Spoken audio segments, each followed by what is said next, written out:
Jasper stared at the holographic contract floating above his kitchen table, his coffee growing cold in his hand. 3 weeks. That's how long Danny had been living in his apartment, and she showed no signs of leaving.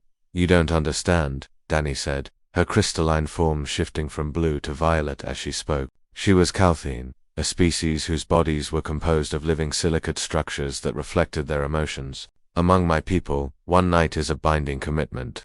The rental company said 1 Earth night, Jasper protested, running his fingers through his hair. 24 hours. That was the deal. Danny's form rippled with what he'd learned was amusement. The company is run by humans. They don't understand Calthine customs. When I accepted your rental request, I thought you knew what it meant. Jasper had only wanted companionship for the Interstellar Trade Summit's opening gala. As a junior diplomat representing Earth's agricultural exports, he'd needed someone who understood alien customs, someone who could help him navigate the complex social hierarchies. The rental service had seemed perfect. Temporary cultural guides for lonely humans on distant stations. He hadn't expected Danny. She had been professional that first night, helping him avoid 3 separate diplomatic incidents and teaching him the proper way to greet a Vorthian ambassador without accidentally challenging them to mortal combat. But when the gala ended and he'd thanked her for her services, she'd simply followed him home.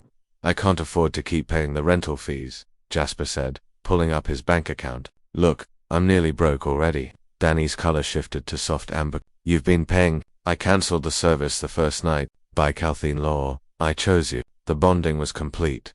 Bonding. Jasper set down his coffee hard enough that it sloshed. Danny, I can't. We barely know each other. That's why I'm staying, she said simply. To know you better. That's how it works.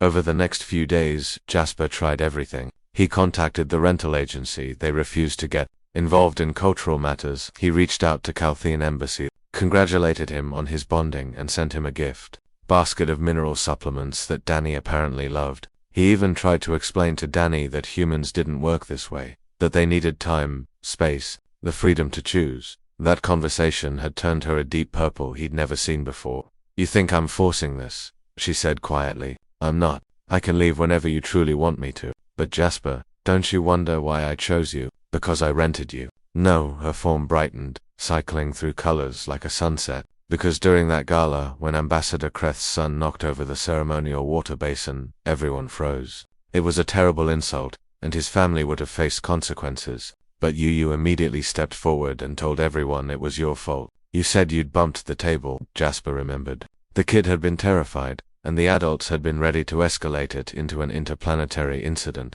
It was just water. No, Danny said. It was sacrifice. Humans do that. You carry others' burdens without thinking. Among Calthine we crystallize our memories, passing them down through generations. I've lived 700 of your years, Jasper. I carry the memories of my entire lineage. I've seen countless species, but humans...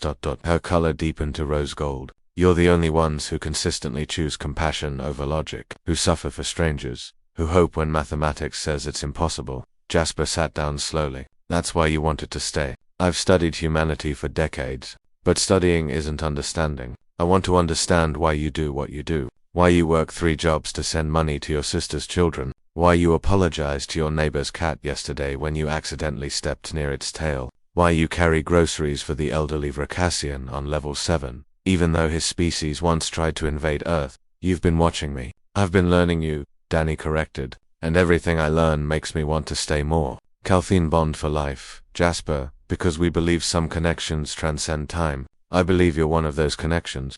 Jasper looked at her, really looked at her, the way she'd reorganized his kitchen for better efficiency, the Calthine art she'd hung on the walls, pieces from her personal collection, centuries old, the way she'd learned to make his coffee exactly right, even though she couldn't drink it herself. What if I'm not who you think I am? He asked quietly. You're human, Danny said, her entire being glowing warm gold. That's exactly who I think you are. Flawed, contradictory, impossibly hopeful, and capable of kindness that defies reason. That's enough. Jasper picked up his coffee, took a sip, and made a decision that felt both terrifying and absolutely right. Okay, he said, but we're doing this the human way. We'll start as roommates. Real roommates, splitting rent and everything, and we'll see where it goes from there. No bonding commitments, no lifelong promises, just ...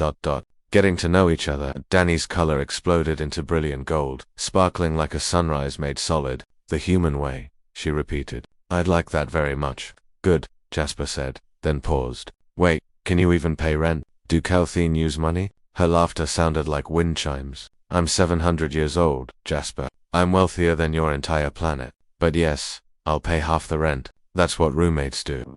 As Danny settled back into what had become her corner of the apartment, Jasper realized something. Maybe humanity's real gift wasn't just compassion or hope. Maybe it was the ability to take the unexpected, the unplanned, the utterly alien and find a way to make it work, one night at a time.